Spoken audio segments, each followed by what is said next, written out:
तुम्हाला स्वतःबद्दल पूर्ण माहिती असेल आणि शत्रूबद्दल पूर्ण माहिती असेल तर 100च्या 100 युद्धामध्ये तुमचा विजय निश्चित आहे. पण माहिती कशा पद्धतीचं विश्लेषण, स्वॉट प्रिन्सिपल आपण वाचलेलं असतं. Strength, weaknesses, opportunities and threats. आपली बलस्थानं कोणती आहेत, आपली दुर्बल स्थानं कोणती आहेत, आपल्या समोरच्या संधी कोणत्या आहेत आणि आपल्या समोरचे धोके कोणते आहेत याचं योग्य विश्लेषण स्वतःचं आणि शत्रूचं, म्हणजे परीक्षा असेल तर परीक्षेचं. सिलेबस कसा आहे, प्रश्नपत्रिका कशा येणार आहेत, गेल्या 10 वर्षातल्या कशा आहेत, पुढच्या कशा येऊ शकतील, सिलेबसमध्ये what to do and what not to do हे कशा पद्धतीनं करायचं ते तुम्ही ठरवता का, त्याच्यावर काम करता का, नियोजन करता का, आणि त्याच्यानंतर स्मार्ट पद्धतीने. What is smart? Specific, measurable, attainable, realistic and time bound. स्मार्टचा फुल फॉर्म आहे. तशा पद्धतीनं तुम्ही अभ्यासाचं नियोजन करता का, आणि मग तो स्मार्ट अभ्यास असेल तर तुम्हाला यश मिळण्याचं गुणोत्तर अधिक चांगलं होत जातं. What is planning? सगळं मॅनेजमेंट, सगळं काही शिकायचं असेल तर छत्रपती शिवरायांच्या चरित्रातनं शिकायला पाहिजे. What is planning? Deciding in advance what to do, when to do, how to do, who is suppose to do it. कसं करायचं, काय करायचं, केव्हा करायचं, त्याचं नियोजन कशा पद्धतीनं करायचं, याला प्लॅनिंग म्हणतात. आणि प्लॅनिंगसाठी आपल्या समोरचं चॅलेंज कोणतं आहे, आपल्या समोरचं आव्हान कोणतं आहे, आपला ॲडव्हर्सरी कोण आहे, आपला शत्रू कोण आहे, परीक्षा समोर धरा. परीक्षेला समोर धरलं आणि एक सून झू नावाचा चिनी युद्धशास्त्रज्ञ आहे, त्यानं खूप छान विश्लेषण, आर्ट ऑफ वॉर नावाचा 511 बिफोर क्राइस्ट त्यांनी ग्रंथ लिहिलेला आहे, त्याच्यात त्यांनी विश्लेषण केलेलं आहे. If you know yourself, युद्धशास्त्रातलं हे तत्व आहे जे आपल्या आयुष्यामध्ये तेवढंच लागू पडतं. If you know yourself and if you know your enemy, you need not worry about the result of 100 battles. तुम्हाला स्वतःबद्दल पूर्ण माहिती असेल आणि शत्रूबद्दल पूर्ण माहिती असेल तर 100च्या 100 युद्धामध्ये तुमचा विजय निश्चित आहे. पण माहिती कशा पद्धतीचं विश्लेषण, स्वॉट प्रिन्सिपल आपण वाचलेलं असतं. Strength, weaknesses, opportunities and threats. आपली बलस्थानं कोणती आहेत, आपली दुर्बल स्थानं कोणती आहेत, आपल्या समोरच्या संधी कोणत्या आहेत आणि आपल्या समोरचे धोके कोणते आहेत याचं योग्य विश्लेषण स्वतःचं आणि शत्रूचं, म्हणजे परीक्षा असेल तर परीक्षेचं. सिलेबस कसा आहे, प्रश्नपत्रिका कशा येणार आहेत, गेल्या 10 वर्षातल्या कशा आहेत, पुढच्या कशा येऊ शकतील, सिलेबसमध्ये what to do and what not to do हे कशा पद्धतीनं करायचं ते तुम्ही ठरवता का, त्याच्यावर काम करता का, नियोजन करता का, आणि त्याच्यानंतर स्मार्ट पद्धतीने. What is smart? Specific, measurable, attainable, realistic and time bound. स्मार्टचा फुल फॉर्म आहे. तशा पद्धतीनं तुम्ही अभ्यासाचं नियोजन करता का, आणि मग तो स्मार्ट अभ्यास असेल तर तुम्हाला यश मिळण्याचं गुणोत्तर अधिक चांगलं होत जातं. If you know yourself and if you do not know about your enemy, after every victory gain you will suffer a defeat. जर तुम्हाला स्वतःबद्दल माहिती असेल पूर्णपणे, मात्र शत्रूबद्दल माहिती नसेल तर एका विजयानंतर तुम्हाला एक पराभव पचवावाच लागेल. जर तुम्हाला स्वतःबद्दलही माहिती नसेल आणि शत्रूबद्दलही माहिती नसेल तर you will suffer a defeat in every other battle. जर स्वतःबद्दल पण माहिती नसेल आणि शत्रूबद्दल माहिती नसेल तर आपल्याला मार खायला लागणार हे निश्चित आहे. त्यामुळे हे विश्लेषण आपल्यातल्या पॉझिटिव्ह, निगेटिव्ह, डिस्ट्रक्टिव्ह सगळ्या गोष्टींचं विश्लेषण व्यवस्थित करून आपल्याला मार्गक्रमण करायचं. And this time is very very important. More you sweat during peace, less you bleed during war. हे युद्धशास्त्रातलं दुसरं महत्त्वाचं तत्व आहे की शांततेच्या काळात जास्त घाम गाळला तर युद्धाच्या काळामध्ये कमी रक्त सांडावं लागतं. तुमच्या हा कॉलेजचा काळ आहे, तो रचनात्मक काळ आहे. तुम्हाला कुणीही अडवलेलं नाही अभ्यास करायला, आणि अभ्यास करून कुणाच्या अंगाला भोकं पडलेत किंवा कोण मेलाय असं मी काय ऐकलेलं नाही आहे. त्यामुळे आई वडील आपले खूप खस्ता खाऊन आपल्याला इकडं अभ्यासासाठी पाठवतात. कारण माझ्या वडिलांनी अर्धा एकर शेती विकलेली होती, मला सांगितलं पण नाही. कधी त्यांनी मला एक पोस्टकार्ड लिहायचे, पोस्टकार्डवर त्यांची सही मोडीतली सही आहे. जुने पैलवान होते ते, 4थी शिकलेले. आईचं शिक्षण तर झालेलं नाही आहे, पण लिहिता वाचता तिनं नंतर शिकली थोडंफार वाचायला. पण वडील मी दिल्लीला ज्यावेळेला UPSCची तयारी करायला इंटरव्ह्यूच्या वेळेला होतो, मुंबईमध्ये असायचो, त्यावेळेला पोस्टकार्ड लिहायचे. त्यांनी कधी टेन्शन देणाऱ्या गोष्टी लिहिल्या नाहीत, पण व्यवस्थित चाललंय आमचं, आमची काही काळजी करू नको, तुला पैसे किती पाहिजेत, कसे पाठवून देऊ, जेवायला व्यवस्थित मिळतं का वगैरे वगैरे विचारपूस करून शेवटी मात्र न चुकता एक ओळ ते लिहायचे. मला गावाकडे प्रेमानं भावड्या म्हणतात. भावड्या, माझे डोळे मिटायच्या आधी तुला लाल दिव्याच्या गाडीतनं आलेलं मला पाहायचं आहे.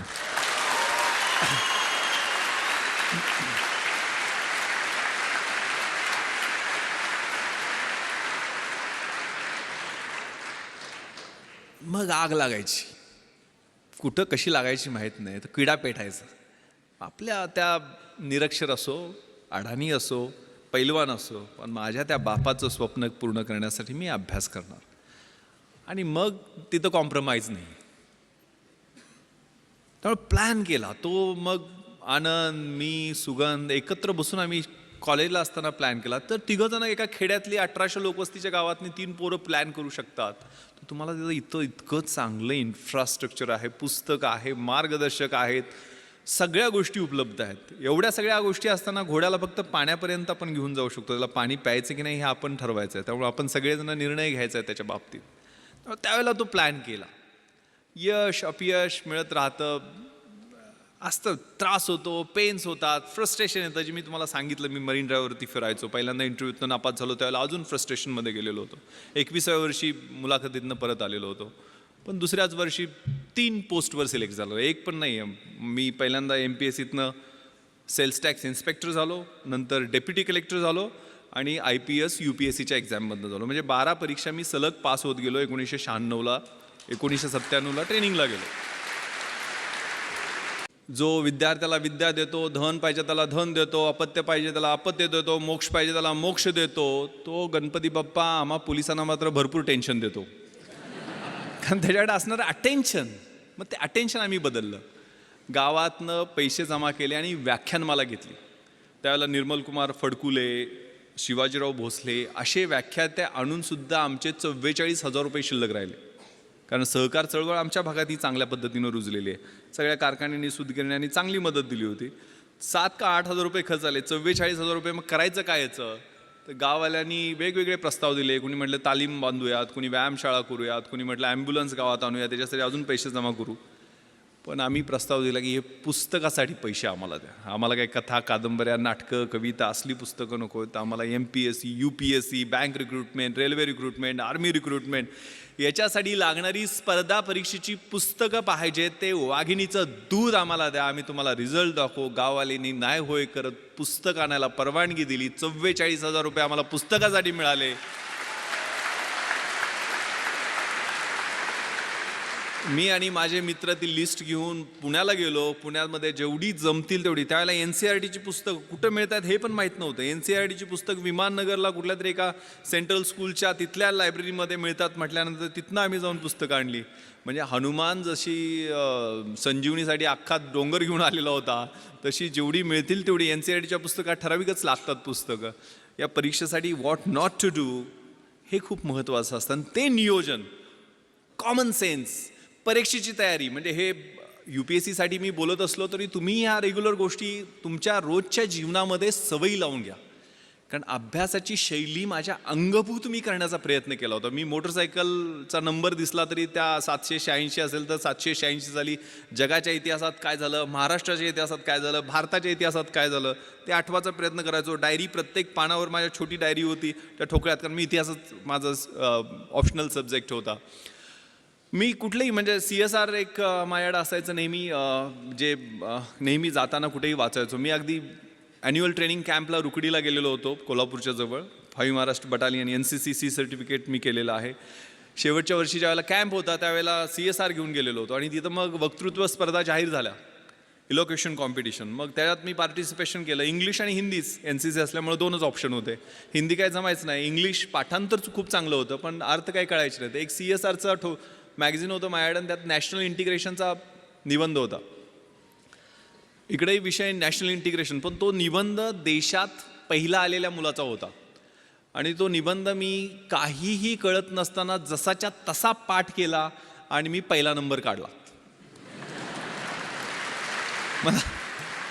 म्हणजे अजूनही मला तो निबंध आठवतोय नॅशनल इंटिग्रेशनवरती जो होता. The strength of the nation lies not in its loud claims and mouth watering directive principles of the state policy but in the spirit of service and that of the complete dedication of one's both body and soul to the cause of unity and integrity of the nation. आता महत्त्वाचं सांगतो, मी deputy collector उपजिल्हाधिकारी म्हणून जे selection झालं त्यावेळेला मला फक्त इंग्रजीमध्ये 100पैकी 92 मार्क मिळाले होते म्हणून झालेलं होतं. हे 92 मी मराठी माध्यमाचा माझं ॲव्हरेज इंग्लिश होतं, पण माझं ग्रामर आणि रायटिंगमधलं इंग्लिश बोलताना मी UPSCची मुलाखतसुद्धा मी मराठीतून दिलेली आहे. पण तिथं मी काय केलं, मी पेपर फोडला नव्हता. 92 मार्क मला कसे पडले, कारण त्यावेळेला 40 मार्काला एसे असतो. आता मी कुठला निबंध पाठ केला होता, नॅशनल इंटिग्रेशनचा, आणि इथं मला निबंध कुठला आलेला होता, if I were a prime minister, मी पंतप्रधान झालो तर. आता मी कसे बदल केले त्यातले, म्हणजे मी मगाशी आता भाषणात सांगितलं नॅशनल इंटिग्रेशनमध्ये कसं होतं, the strength of the nation lies not in its loud claims and mouth watering directive principles of the state policy. इकडं कसं गेलं, the strength of the nation lies not in prime ministers loud claims and his mouth watering direct. पुढं असं होतं, however with every salute and cheers to our grand and mighty past we cannot but admit that our present is afflicting, sometimes it is horrifying, sometimes frustrating. इकडं कसं गेलं, however with every salute and cheers to our grand and mighty past of Jawaharlal Nehru, Indira Gandhi, our present, त्यावेळेला इंदर कुमार गुजराल आणि ते चंद्रशेखर सरकार पडणं वगैरे सुरू होतं, ते सगळं इट इज अफ्लिक्टिंग, समटाईम्स हॉरिफाईंग.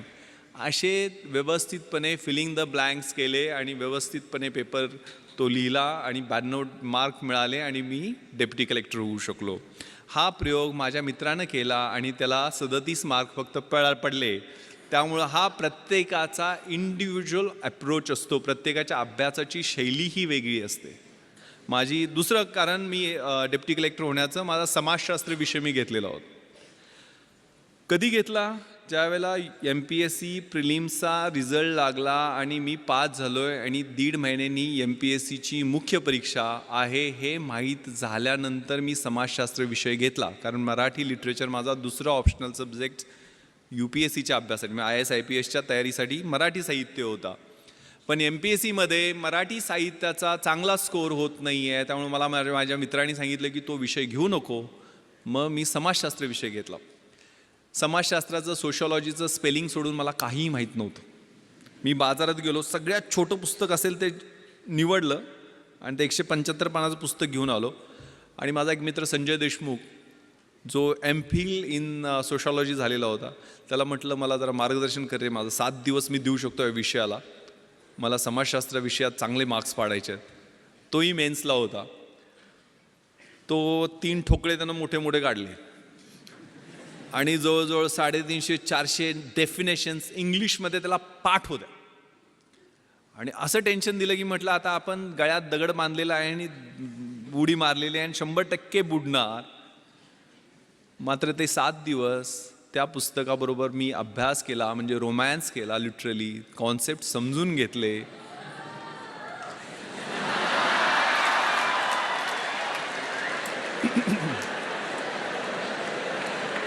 ते पुस्तक आहे 3 इडियट्समध्ये तो पाठवतो तसं नव्हतं.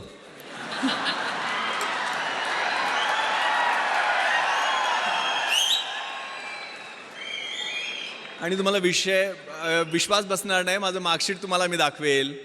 ज्यावेळेला रिझल्ट लागला, जो MPhil इन सोशॉलॉजी होता संजय देशमुख, त्या माझ्या मित्राला 200 पैकी 80 मार्क पडले, म्हणजे 40% मार्क मिळाले. त्या ठिकाणी 8 दिवस रोमॅन्स करून, 8 दिवसच अभ्यास करून मला 200 पैकी 160 म्हणजे 80% मार्क मिळाले.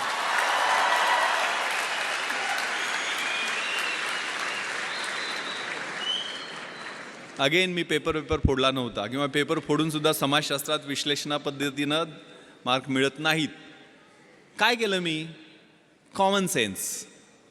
रोजच्या जीवनशैलीमध्ये आपलं जे निरीक्षण असतं, आपलं ऑब्झर्वेशन असतं, ते खूप महत्त्वाचं आहे. प्रश्न काय होता समाजशास्त्रात? बलुतेदारी सिस्टमबद्दल प्रश्न होता. तर बलुतेदारी सिस्टम मला पुस्तकात वाचायची गरज काय आहे? माझा खेड्यात जन्म झाला आहे, ते 12 बलुतेदार 18 बलुतेदार, तो शेतकरी, त्यांच्यात असणारी बार्टर सिस्टम, रोजचं ऑब्झर्वेशन आहे.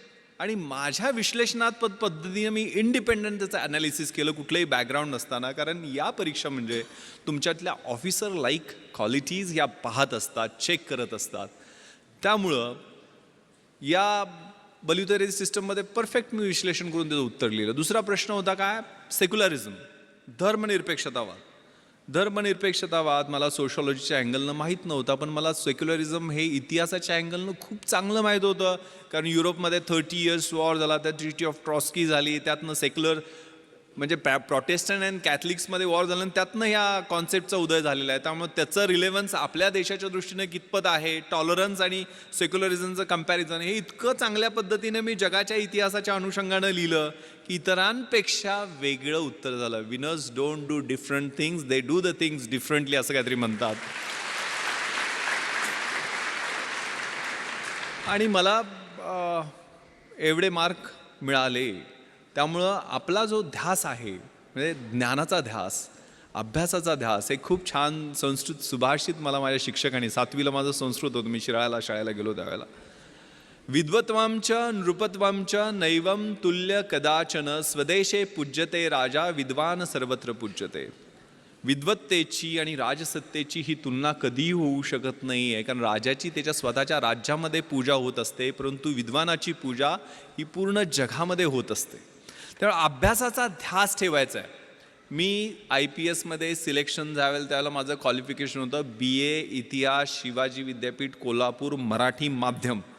पण मी त्यानंतर IPS झाल्यानंतर तिथं ट्रेनिंगला असताना हैदराबादला masters in police management Osmania युनिव्हर्सिटीमधनं ही मास्टर्स डिग्री घेतली. परत आल्यानंतर मी MA एक्सटर्नल मुंबई विद्यापीठातनं माझं हिस्ट्रीमध्ये कंप्लीट केलं. त्यानंतर मी लातूरला आणि नांदेडला SP असताना तिथनं मी LLB माझं कंप्लीट केलं. आणि गेल्या वर्षी मी मराठवाडा विद्यापीठातनं बाबासाहेब आंबेडकर मराठवाडा विद्यापीठामधून LLMचं फर्स्ट इयर तिथं फर्स्ट येऊन कंप्लीट केलं. आता सेकंड इयरला मला ॲडमिशन घेता आली नाही आहे, कारण 1 वर्षात माझी ट्रान्सफर झाली. शिकत राहायचं, गोल सेट करायचे, स्वतःतली जी काही फिजिकल, मेंटल आणि आतली इंटलेक्च्युअल कपॅसिटी आहे ते वाढवत राहणं. माझ्या आयुष्यात मी 150 गोल सेट केलेले आहेत.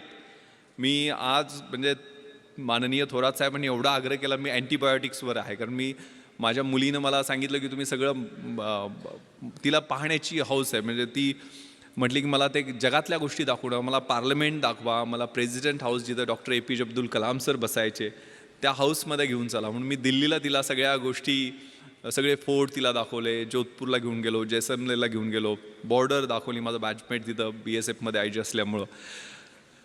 आणि म्हणजे तिला मी सर APJ अब्दुल कलाम सरांना भेटायला गेलो त्यावेळेला तिला ऑटोग्राफ देताना तिने विचारलं, येस व्हॉट्स युअर नेम बेटा? ती म्हटली Jahnavi. Okay Jahnavi, do you want to become IPS officer like your father? तर ती म्हणाली no no sir, I want to become doctor APJ Abdul Kalam.